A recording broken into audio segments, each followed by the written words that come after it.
Welcome back to Dreamin' Dragons. We want fruit. We want fruit. We want fruit. Isn't that just about everyone's end goal here? But to get fruit, you first need flowers. I've had plenty of stubborn plants over the years that just won't push out flower buds.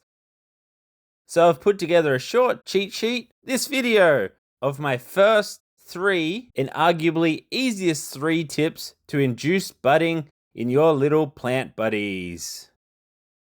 Here's all we need for this video, cheap and easily available.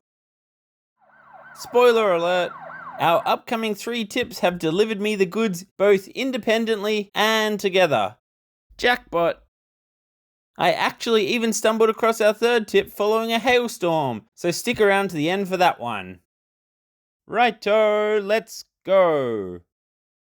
We're going to use this ratty pink panther here. Pretty seasoned, plenty of fruit on it last year, and easy to show the 3 tips in the same pot. Let's start off with a handful of potash. What is potash? It's essentially potassium, a key element, and adds a bit of razzle-dazzle to the pot. Potassium will improve the plant's overall health, its roots, the plant's resistance to diseases, and also reportedly promotes flowering and increased fruit production. What we're after. Nice. I use the slow-release granules, but you can get it in the soluble mixes too. Whatever floats your boat. Bit of a sprinkle, mix him in, and hit it with the hose to soak it in. Let's roll into tip 2. Another sprinkle, this time a cheeky handful of gypsum.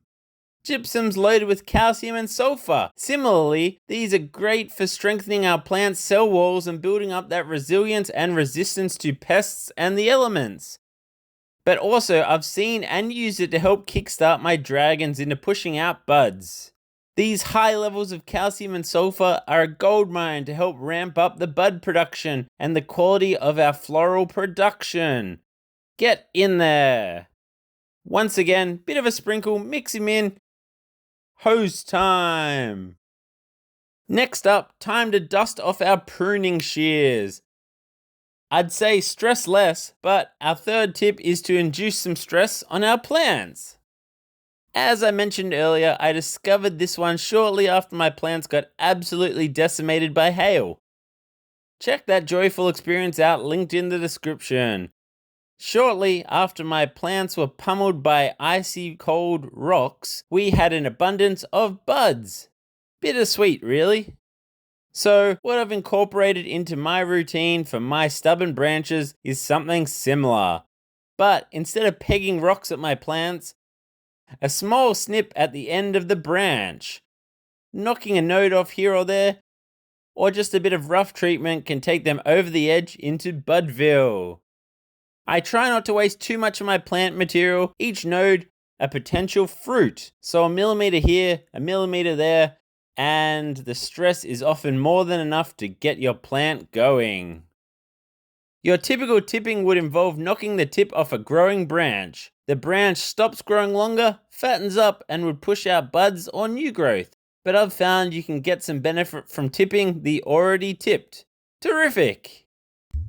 Here's a flutter of the magic in action.